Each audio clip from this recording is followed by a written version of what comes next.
All right. Welcome, everybody, to the fifth installment of Wrestling Hypothesis Extra, the secondary show of the Wrestling Hypothesis podcast for your Wednesday, August 18th, I believe it is today. Is it the 18th? Yeah, yes, you it's see? the 18th. Yep. Yes, the 18th. Great. Thank you. And today's You guys came in Tuesday. clutch for that. Today's Tuesday, not Wednesday. It's when Today's you see everything. All these days are blending in for me. All these days are just blending in for me. That's 2020 for you. But yes, thank you guys for that. Hope you guys are all doing well that's listening. I'm Davey, of course. Joining me this week is Richard. Hello, everyone. And King Kenny. Yep. I'm back. I'm ready. Let's go. Yep. A bit of a loaded show this episode. But before we do any of that, before we get into any of that good stuff, I got to tell you guys, make sure to hit that subscribe button down below so you don't miss out on this new series whenever we decide to drop throughout the week. If you haven't done so already, check out our latest episode from this past week or any of our older episodes in the archives using any of the platforms we are available on, as well as visiting our own website, which is anchor.fm/wrestling-hypothesis. Had to catch myself there. Let's get into it with NXT TAKEOVER 30, which will be taking place this Saturday night at WWE's Performance Center.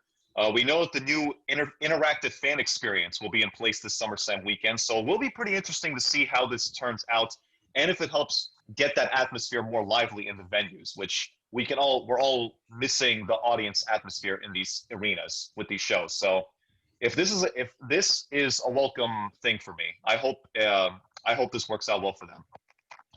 But let's get into it with the match card here. We have Io Shirai against Dakota Kai for the NXT Women's Championship.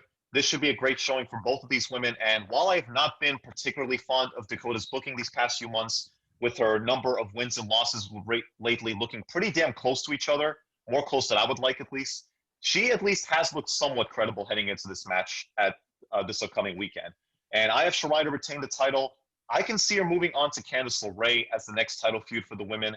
And I would actually be less surprised to see a title change for that program than I am here. So that's what I'm going with. Honestly, Yeah, definitely. Oh, you can go, Kenny. Yeah, I definitely agree with your stance on that one. I haven't. I'll be honest. I haven't been keeping up with what's been going on these shows on Wednesday nights. So, I'm not. I gotta admit, like, I'm not, knowledgeable about, what's going on right now. That's why you have us. But exactly. But I am not entirely devoid of knowledge, on this main topic, even though I haven't been watching. I have been keeping tabs on what's been going on. And yeah, I'll be surprised if there's a title change here. So definitely going with Io on that one. For me, I'm also going with Io. If there's a title change for this particular match for the women's title, if Dakota Kai wins, I will not be mad whatsoever at all. I will not be mad because Dakota could pull off some good ass matches with other people. I do agree with Abba with Candice being the next in line after when Io is done with Dakota. Definitely. Because these two, Io and Candice, could work together much well, but especially how they're gonna work well, especially with the title up for grabs. So I got Io for this. Wait, but what good would come of it if Dakota was to win? I'm just curious to the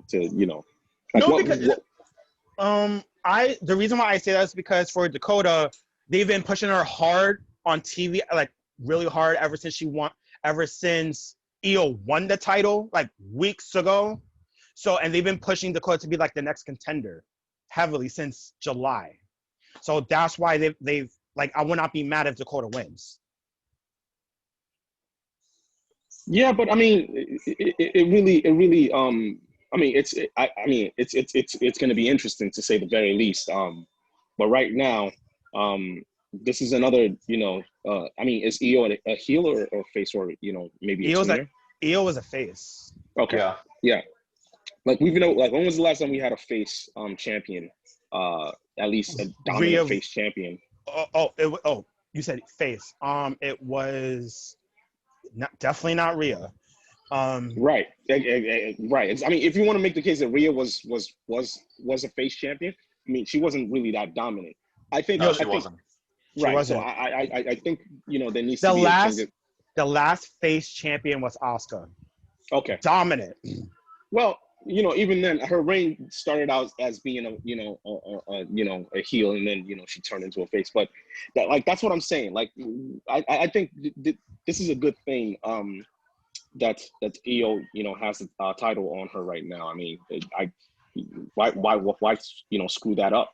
Just to give it to somebody else when she's had a pretty good reign so far. Mm-hmm. Yeah, fair enough. Moving on here, we have the 5-way ladder match to crown a new NXT North American champion.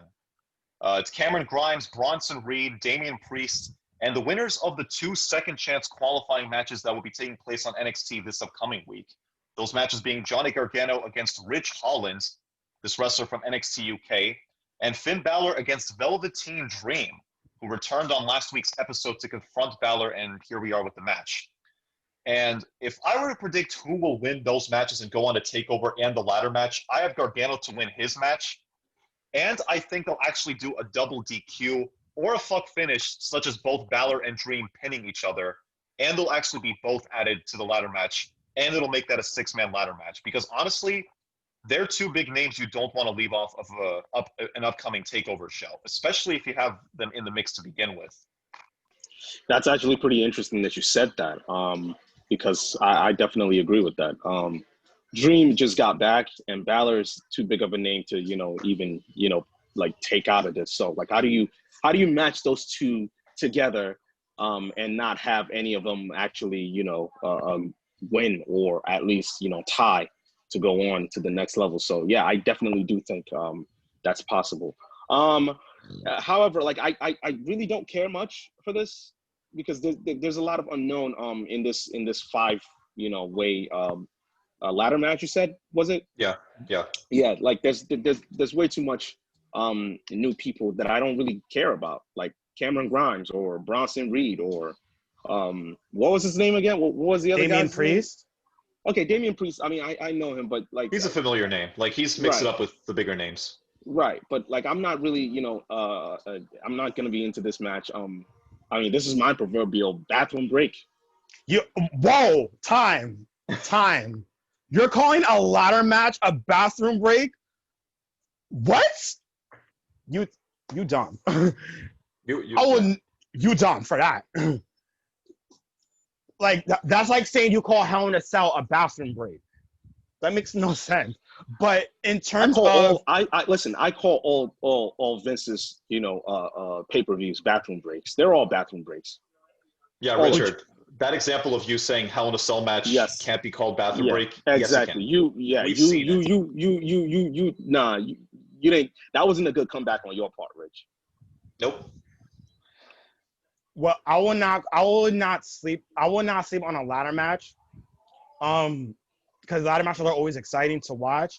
If I have to pick one person to win, I would pick actually 2 people. I will definitely pick Finn Balor to win.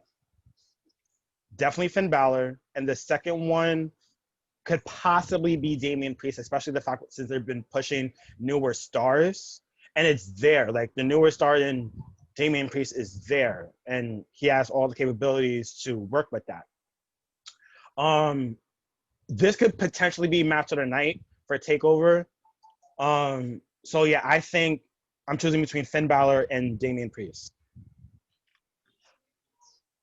Okay, those are actually pretty solid picks. I wouldn't disagree necessarily with Damian Priest if he were to win. I could definitely see him winning as a way to showcase his ability and to give him a bit of a rocket strap to his back with the North American title. But that being said, I am leaning more towards Finn Balor winning this match, and I do have him to win, and here's why. Yes! I think... Okay. Like I was saying, Balor, I feel, has been pretty stagnant for these past few months. Really, ever since the feud with Walter that was canceled back in the spring. Hasn't really been able to sink his teeth onto anything, so I think him getting the win here would make sense to get him back into the thick of things.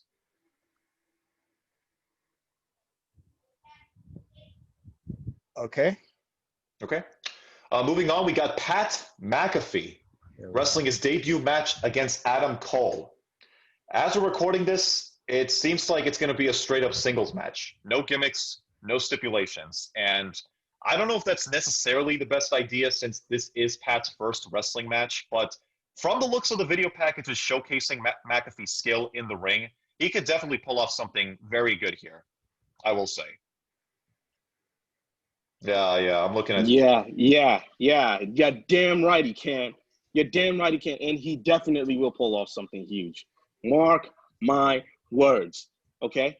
This ain't gonna be, you know, some gimmicky or no. Give him a nice old-fashioned wrestling match, okay? And that's the best thing that Adam Cole is good at, and that's apparently what Pat McAfee wants, and he's gonna get it. And I cannot wait to see the look on your stupid faces when you finally see that the king has been right all along. And, you know, it's just another day at the office. Adam Cole's winning. Next. That's it. That's literally it. Like, I don't need to explain. Adam Cole should win this match, and he will win this match. There's no stipulation. There's no stipulation here to protect him if he loses, because I don't think he should lose to Pat McAfee straight up in his first wrestling match. So that wouldn't make much sense. And I don't necessarily want to see anybody like fail in their attempts to wow or impress me in their first outing. So I do hope Pat McAfee takes the ball and runs with it in this match. I'm not hoping the worst for the guy. Like, we're in the situation to begin with. Like, we just gotta go along for the ride. And in the main event, we have Keith Lee against Carrion Cross for the NXT Championship. Carrion Cross has been booked like a force to be reckoned with on NXT. Their presentation of him and Scarlett has been top-notch up to this point. Now, the big question is, can he afford to lose in this match? My answer, no. They're going to have Carrion Cross beat Keith Lee and capture the NXT Championship. And do I really want to see this happen at this point necessarily? Not all that much. I mean, we were all happy to see Keith Lee finally win the big one with the NXT and North American titles last month. But he has since relinquished the North American title, and he will likely lose the world title here in this match. At least that's what I'm going with. Not how I would have done things necessarily. He does deserve a longer title reign, but that's just what we're dealing with at this stage. So I have Carrion Cross to win. You're right. He does deserve. Keith Lee does deserve a lengthier title reign. But at this point, his title reign is just too much of a transitional phase now. Yeah. And Cross is gonna run away with this one. I mean, I don't think you book him like that, and then have him lose or come up short. In his attempt to get to the promised land. So for me, yeah, it's Cross's match to lose, man. Cross is definitely winning. No ifs, ands, or buts. He's been dominant every single week. Me personally, I think this will be Keith Lee's swan song to go to the main roster after TakeOver 30. Because seriously, what do you? Because like he's been on NXT now for 3 years. Yes, 3 years. I think it was 2 years, dude. No, are you sure? Yeah, it was like 2018 he came in, summer. Honestly, it seems longer than that. That's what I'm saying. Than that, I get that. But the good thing that you mentioned, Rich, is, you know, the main roster. Because I think there's a lot of stars that you don't know, right? That are coming in from NXT that you don't, like, you see, okay, all right, they're obviously going to be a bust because, you know, for one reason or the other, because, you know, Vince doesn't give a shit about them, right? Mm-hmm. But Keith Lee is different, right? You can really see he's different. Like, he's a Vince fucking monster. Loves Keith Lee. He loves exactly. Him. And that's money right there. So, you know, a guy like that is, like, his trajectory is way too high for him to fail. Mm-hmm. So, yeah, I'm buying this Keith Lee and main roster thing. I think the best thing for him, and I can't believe I'm saying this, but the best thing for him is the main fucking roster. Yeah, when was the last time we can actually admit that about an NXT superstar? And he will get demoted. I'm just saying. Yeah, probably so. But I think the best course of action. No, this ain't a demotion. No, this is a promotion. To be fair, we have seen Keith Lee like have a chance to shine a few occasions on the main roster. So I think maybe they'll do right with him this time. Listen. The only time, the times that Keith Lee were on the main roster, he was easily the best guy in the ring. So what are you talking about, Sure. a demotion? What I mean by demotion, because like every single time when we see a star from NXT goes up to the main roster, they start off strong, and then sooner, like literally, very very sooner, Yes. like they go Exactly. straight to shit. That's what I'm saying. Exactly. Right. But what I'm saying, right, is that when was the last time you had an NXT superstar that didn't fit that criteria?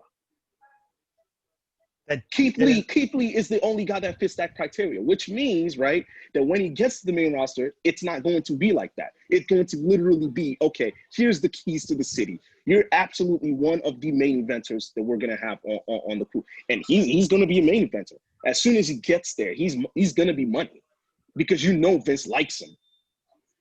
Like, when was the last time you've ever said that about an NXT superstar? Never. Never. Oh, Vince likes you, right?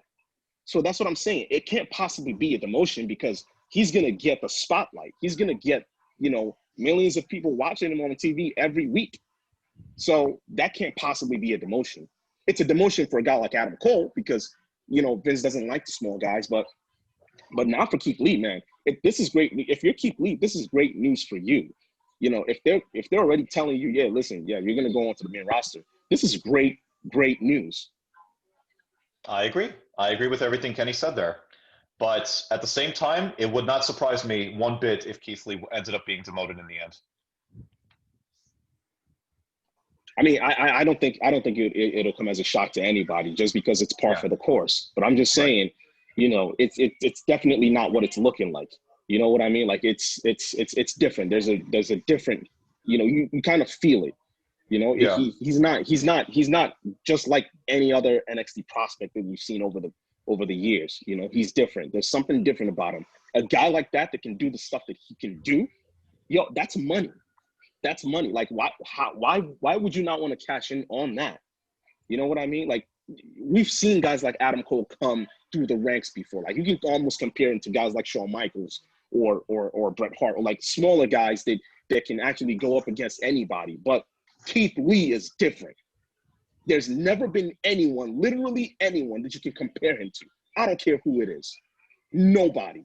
So to me, it's a no-brainer, man. Like the chances that he doesn't succeed are slim to none. Period. We'll see, man. We'll see.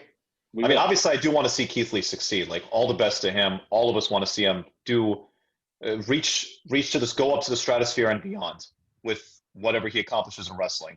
So hopefully it turns out well for him. But those are our thoughts on the match card for the Saturday's TakeOver show. So be sure to keep an eye out once the show goes off the air for our review, and you'll get to hear our feedback on the show.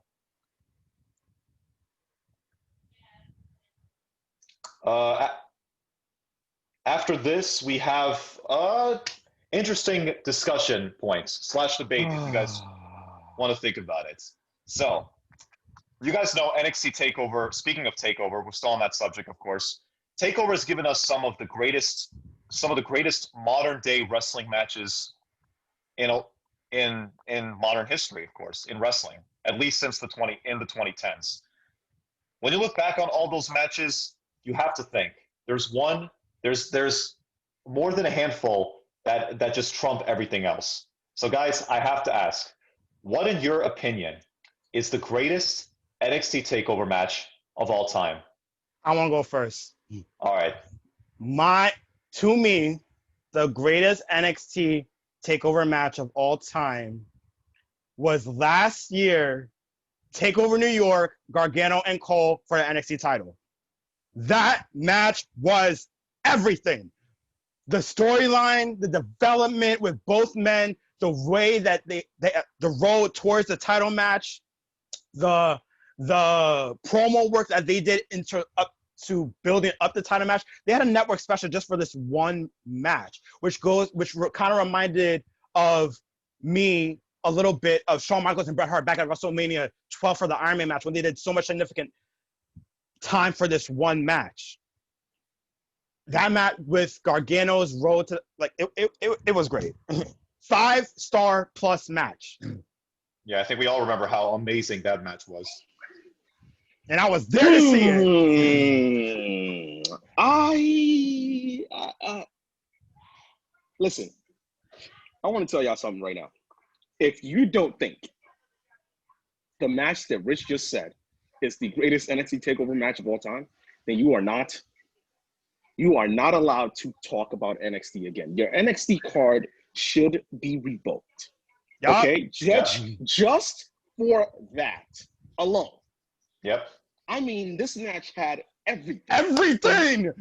Their near falls, the dramatic.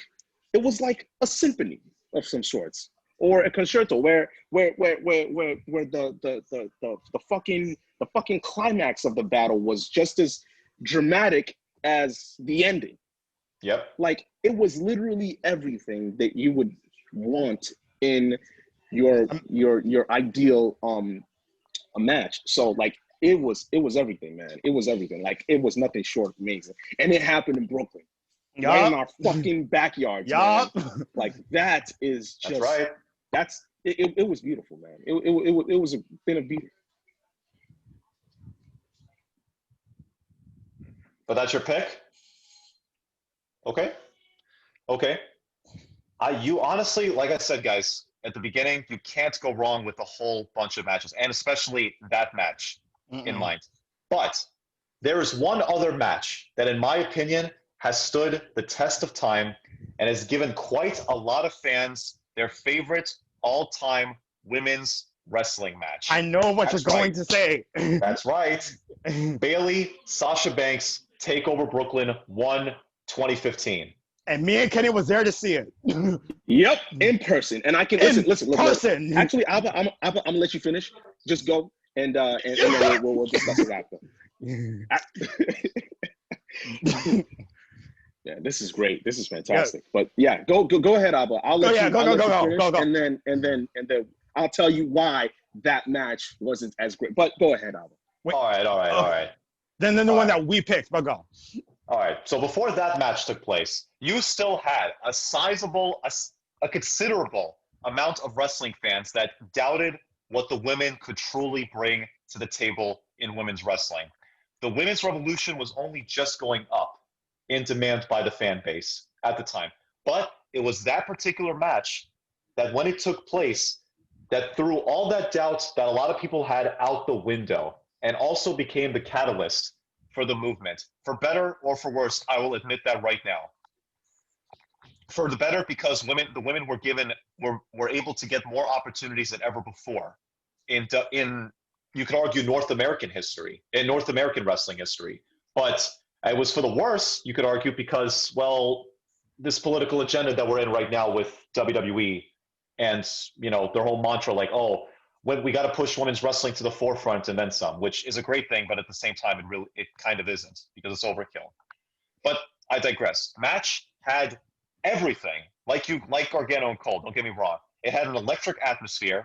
The underdog Bayley finally capturing the title from cocky heel Sasha Banks in their best incarnations at this point in their careers, still, and amazing in-ring action to cap it off.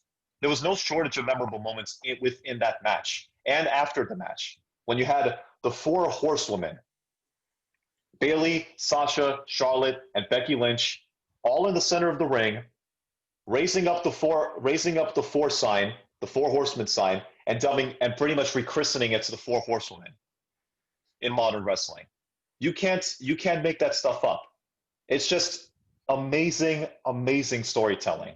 Now, Gargano and Cole is the better match. Don't get me wrong. But at the same time, Bayley and Sasha, you really can't go wrong with picking that one.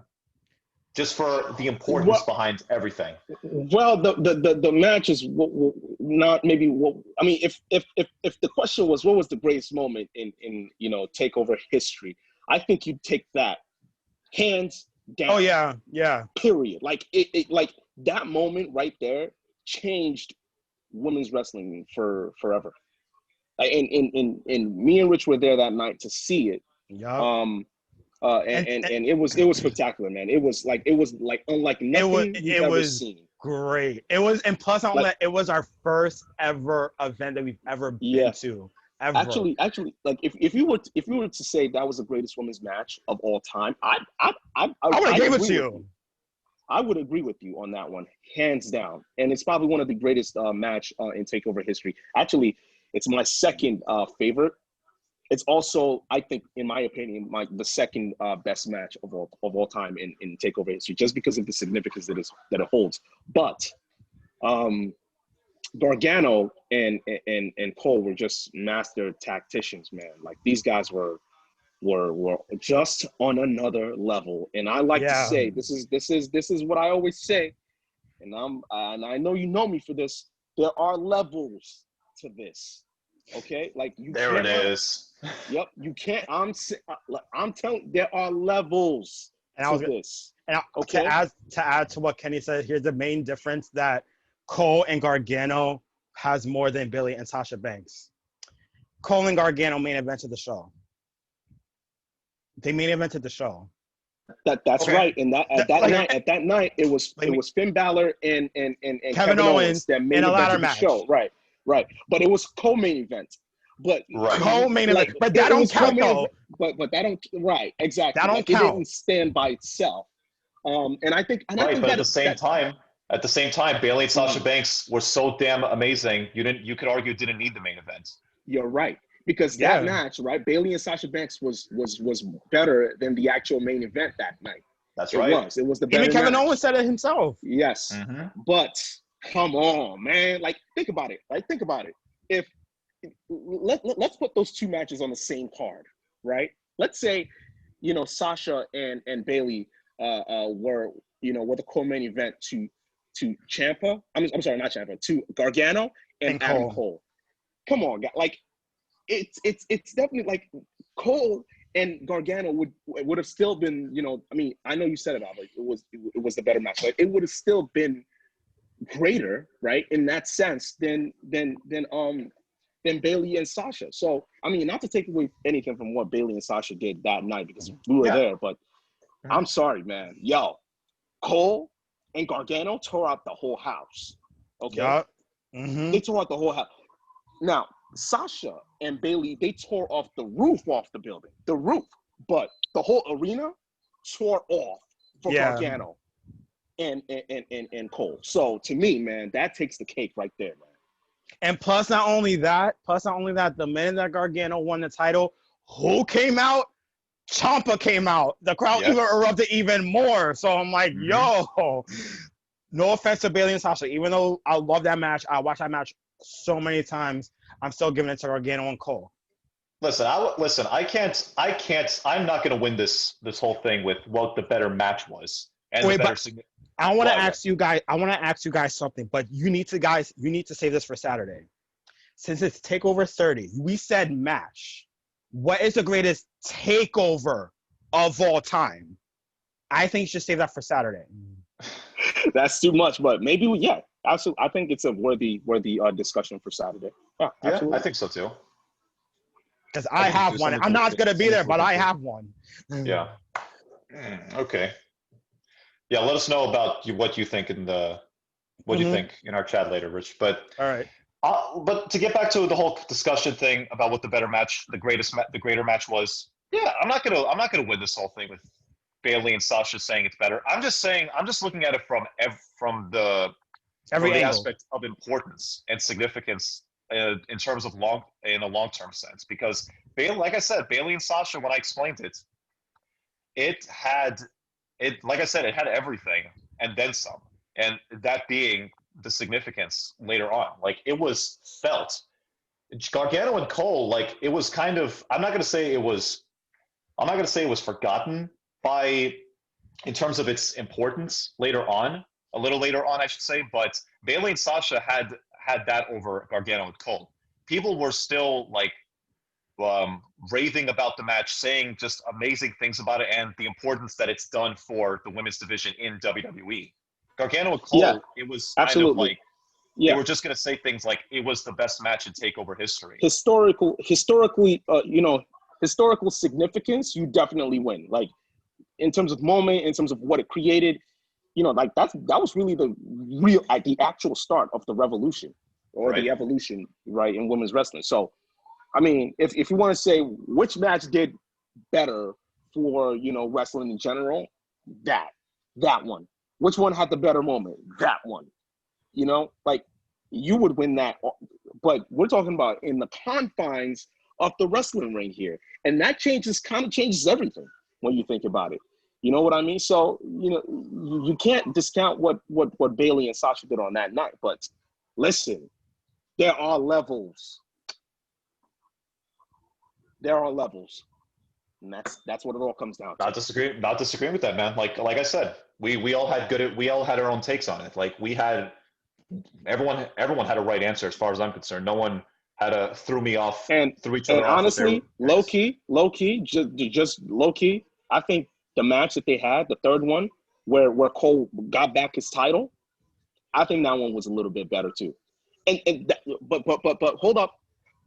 It's not to say that, you know, their first match wasn't, you know, great. It's just to say that what the second one created, right, and what chemistry they had together in the ring, that's a real testament to what they can both do in the ring, right? Like when you look at it, like Bayley and Sasha, they have that chemistry too. But Cole and Cole and Gargano are just on a different level.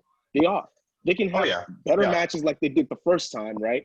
And your jaw will still drop, you know, even further than than it did the first time. So to me, it's just, I mean, listen, wrestling ring. When it comes to a wrestling ring, man, no chemistry can touch those two. I'm like Kenny on this one. Nobody could seriously like get in the hands of Gargano and Cole. Like nobody. They had a great match at TakeOver New York. The second match was arguably was better than the first one because Cole won. And then the third match at TakeOver Toronto, the 3 Stages of Hell. I'm like, come on, that was kind of like a great trilogy. So I'm still picking the first one. Yeah, it was a classic. Yeah, it's a classic trilogy, for sure. Yeah, and I love all those matches too. There was just something though about Bayley and Banks that just kind of like sealed the deal for me on why I picked that as the greatest TakeOver match. And Abba, you're not wrong. No, you're not not wrong, man. You're like, at all. you're right on the money, man. You are. Like it's like trying to choose between, you know, well, you know what? Let's move on. That's a discussion. Yeah. That's going to be a private discussion. But let's move on. Okay. Yeah, we should do that. Shit. All right. And we're also going to touch on SummerSlam this God upcoming help us all. Sunday. Yeah, we're not, as you could tell from our expressions, we're not really too fond of SummerSlam this upcoming weekend. So we're pretty much just going to skim through this one, if anything.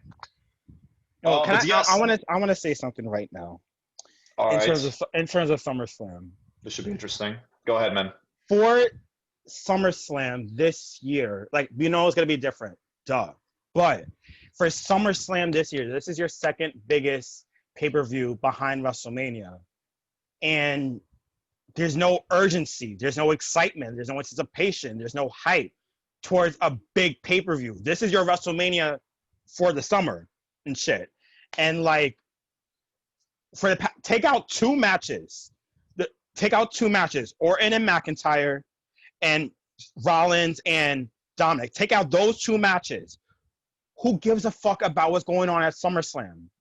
Let's be real. Like, how is Raw Underground getting much more effort than SummerSlam? Raw now, like I saw snippets yesterday. Raw Underground was getting a little bit more excited more than SummerSlam. Yeah. That's the thing. Like, and that shows it that SummerSlam is gonna suck. It shows it right there. Guys, isn't this a great thing though? Because the less expectations we have, right? Like I wouldn't be caught dead watching SummerSlam. No, I know that. I'm not like I'm keeping like my 2-year hiatus. It'll keep going. Thank you very much. Okay. The only promotion I'm watching is AEW and maybe NXT because NXT still has a little bit of. NXT is watchable. Just a little. Way more watchable than Raw and SmackDown. Exactly. It's watchable. But not for long. Not for long. It's getting there for me. It's getting there though, but like generally speaking, like I don't know if it's still the case because I haven't, been watching in 2 years, but I have been, keeping up with the news around.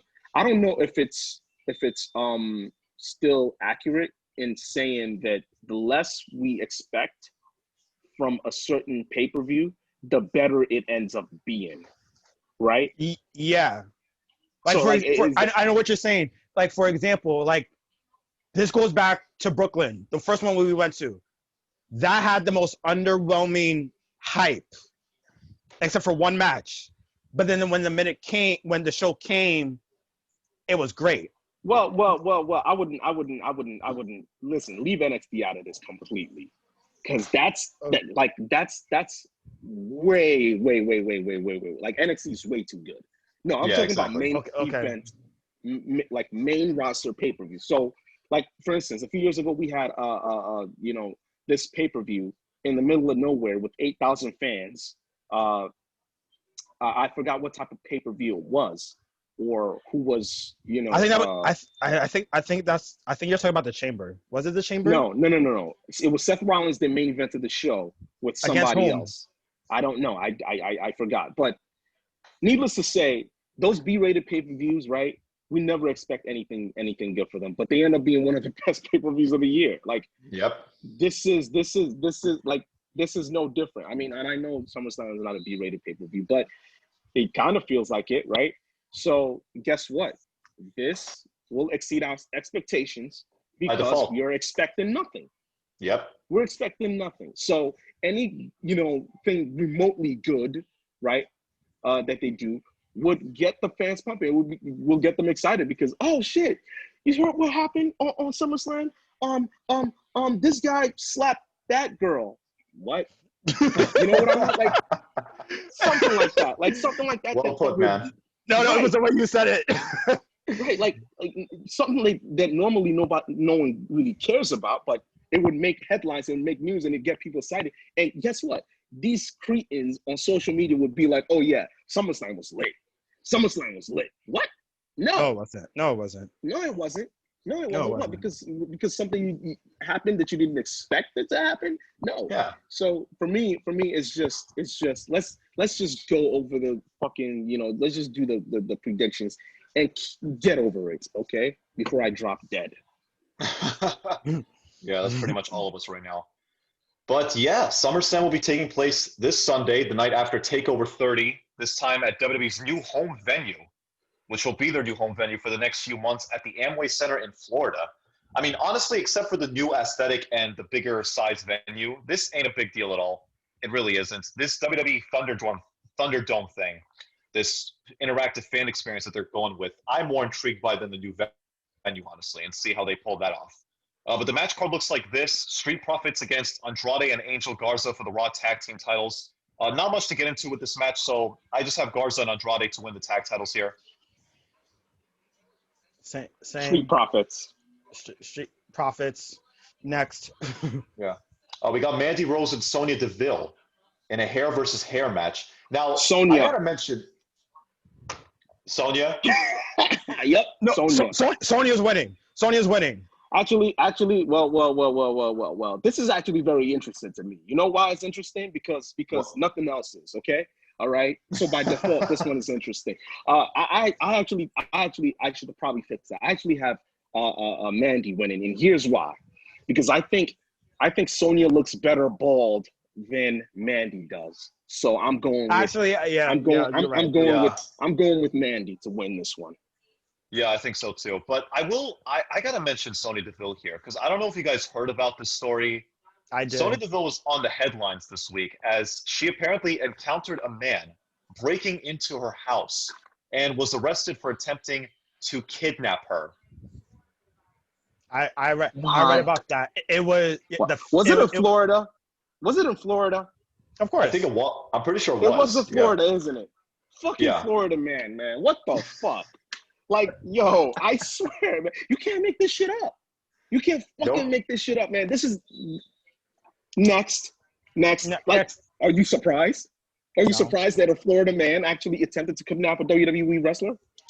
whose background is in MMA, with bro, Gucci could really beat your ass. Like this is what Florida man does. Yep. Like, yeah, I'd imagine if Sonya really wanted to, she would have taken the guy down and kicked his ass because it was just ridiculous. I ain't worried. Like, did you see how the guy looked? Yeah, he was scrawny as fuck, dude. Yep. Guy looked like a pussy ass dude, man. Exactly. Seriously. Like, next, I wasn't worried. She could have kicked his ass easily. Yeah. But yeah, moving on with the match card here, Apollo Crews against MVP for the U.S. title. I'm gonna say this. I don't know why it ain't Lashley against Apollo. MVP should honestly be sticking to a manager role, not a wrestling role. But other than that, nothing else to say here. I got Crews to retain the title. I don't care. Yeah. We got Dominic Mysterio against Seth Rollins in a street fight. Now I care. Hey, look, something I'm actually kind of looking forward to on the show. One of the better booked storylines and feuds heading into the event. Dominic, I will say, has done a pretty good job as the sympathetic son of Rey Mysterio, looking to avenge his father for what Rollins did to his eye. Seth, meanwhile, has done an equally good job as the great heel that he is. And I wouldn't be surprised if Dominic actually wins here. I actually don't think it will be surprising to me. Rollins, I don't think will lose a whole lot from having Dominic go over here. And it is a street fight after all, so they have that to fall back on if Rollins loses. Here's the thing. I will commend Dominic on this. That beating he took with them kendo sticks, son, I'm giving you credit. You took it like a champ. However, you can't fake that. Obviously. But here's why I think Seth is going to win. Because here's the thing. Yes, it's Dominic against Rollins. But here's the one person that plays a role into this. And here's what you guys don't know. Ever since he's been gone, Aleister Black has been talking shit about the specific match, sporadically about his injury to his eye. He's talked shit to Dominic. He's talked shit to Seth. And mad people saying like, yo, what if Aleister comes in, helps out Seth, turns heel to beat Dominic? And like that would be an interesting thing in terms of Aleister Black's case, because this will change his whole persona by turning it into a heel. Because the look he has is a heel persona look, not a face. So I'm like, what if he helps out Seth to beat Dominic? Even though, like, let's be real, Seth doesn't really need any help because he's facing Dominic. But it will be interesting to see how this match is going to come about. But I am definitely picking Seth to win. I mean, what do you want me to say? No, seriously, what do you want me to say about this? It'll be interesting, to say the least. And, you know, we'll all be, you know, shocked and in awe. Ooh, that's cool. Oohs and ahs and shit. And by Monday, we would have all forgotten about this. Most likely, yeah. Because that's exactly what it is. And it's Vince's product. I mean, you know. Next. Who do you got to win, man? Oh, right. Yeah, the fans lose. The fans lose in this one. And I'm picking Vince to win in this match. Yeah, just because of the reasons I said. Vince wins, you know what? The fans lose. I will take that. That's good enough for me. There we go. Okay. Oh, that was great, man. Oh, man. We got Asuka against Bayley for the SmackDown Women's Championship. So as we all know, Asuka will be getting a crack at both the Raw and the SmackDown Women's titles on the show, battling Bayley and Sasha Banks, I'm assuming back-to-back. It goes to show that nobody in the women's division even remotely matters right now, apart from these three. Because if they did, we probably would not be seeing Asuka in 2 title matches on the same goddamn show. And I'm going to say this. I'm going to say that Asuka doesn't beat Bayley due to interference from Sasha, but ends up beating Banks in their match and reclaims the Raw Women's title back. That won't make no sense. Bayley will try to interfere, but it'll end up backfiring on Sasha, and Asuka will capitalize on that, and she'll win the title from Sasha. That will be the continuation of tensions resurfacing again between Banks and Bayley, and we'll hopefully get something of that this time around. Yep. Because, oh, God, we need a fucking match against those two. Right? Right? Who gives a shit? Who does? Like, both Banks and Bayley retain. There. I'm with Kenny. I'm with Kenny on this one. They're both gonna retain. And I don't even know the specifics of the match. What you said, Alba, sounds great. It's fucking great, man. But I'm going with the dumb choice here because that's clearly what Vince will do, right? Yeah. There we go. There you go. Said it better than I ever could. We got Braun Strowman against the Fiend, Bray Wyatt, Universal Championship. Finally, it's the Fiend this time. After 2 unsuccessful attempts for Bray to get the Universal title over the past 3 months. Now, can he lose again? He definitely can. I put nothing past this company and Vince McMahon. But I'm going to say that the Fiend finally wins the Universal title here from Braun after interference from Alexa Bliss, who has been involved, I guess, in this program as of late. So she will definitely play a role in the finish. Interesting. Very interesting. The Fiend loses yet again. Like I said, it wouldn't surprise me in the slightest. Why? Because it doesn't make sense. It doesn't make sense. Yep. So if it doesn't make sense, that must be what they're doing. Exactly. See why I'm smart? I'm going to be brutally honest with you. Oh, I could care less about this match as well. Like seriously, take out, besides 2 matches in SummerSlam, the rest of the card I really don't care for. Okay. Get to the next. Who do you got to win? Vince, next. Next. See, that's a safe pick right there. Yeah. That's the safest one right there. And the main event, which probably will be the main event, Drew McIntyre against Randy Orton for the WWE. Orton is winning. Period. Done. Like, if Orton does not win this, I'm gonna be pissed. He's winning. I don't care what nobody says. Why should he win? Like, Orton? Yeah. Why should he win? Because okay, so to me, Orton should win because let's be real. Drew McIntyre's championship run has pretty much been. Nah. Watch your mouth. Watch it. Dude, don't be blasphemous. Yeah, dude. You know why? Don't. Because y'all niggas wanted that shit when he wasn't champion. No.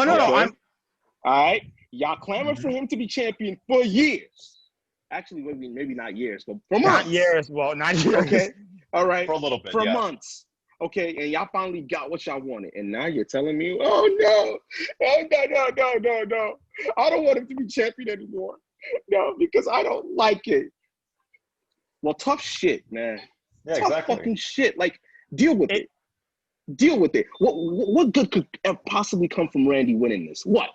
What's he gonna do differently? Huh? Rich, I guarantee you, just to help out Kenny here, and he doesn't need the help, let's be honest. But just to add to his point. Dude, if Randy Orton wins the title, do you know what's going to be inevitable from that? A WWE title match with Edge. That's exactly what's going to happen at probably at WrestleMania next year, as it was the rumor just a few months ago, for what they'll be doing then. But see, then is that's interesting. Even if you wanted to do that, it's too early for Randy to win a title right now. You know what? The timetable doesn't fit. If you're saying he fights, Edge in a year from now, right? Or wait, WrestleMania next year, which is what, about 8 6 months. 7? 8 months. Yeah, right. Yeah. Like, Rich, you sitting here, you telling me you want to see an 8-month title reign from Randy Orton? No one needs to see that right now at all. At almost fucking age 40? No, get the fuck out of here. Next. No, stop. What do you no. Ain't nobody. No, absolutely. I would rather Roman Reigns take the title. Same. Right now. I would rather Roman take the fucking title from Drew. Shit. See? Exactly. Shit. That's I would rather him take the title. Fuck it. Take the title. Shit. Please. I at this point, I don't care. Take the title from him. But don't give it don't give it to Randy. Exactly. It will be Please. Randy Orton is already doing as and he's excelling in his role as the legend killer once again. So him holding the WWE title on his shoulder, it's not going to do a whole lot for me. It's more suited for if Drew McIntyre holds on to it and retains. So yeah, I got McIntyre to win. But would I be surprised if they give it to Orton? Because just for the sake of it? No, not at all. Not at all. It would suck if they did. I'm picking. Listen. Despite what I said, I'm picking Randy. You know why? Right. Come on, say it. Because it makes no sense. Exactly. Yep. Hit it right on the head. It makes no fucking sense. So it's got to be right. It's got to be. Yep. Yeah. I don't want Randy to win. I think Drew should retain, but Kenny said, I got Randy Orton to win. Randy for the win. Let's go. Yep. Randy Orton's going to win that title. And off to the race we go with probably a boring title reign, because who the hell is on Raw to challenge him that's worthy? Nobody. But you could say the same for Drew McIntyre. They went through everybody. You can, but Drew presents a lot more fresh matchups than Randy, because Randy's been on the roster for what, 20 years now? Yeah. Okay. Guys, he's fought everybody. Mm-hmm. He's fought everybody. So. No, I agree with that. But Rich, you still got Orton?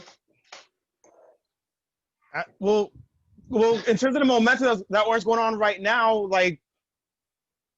you wouldn't put the title on him. I understand both of your points straight up. I understand that, but in terms of the momentum that he has going on right now, you cannot tell me he's not going to win the WWE title.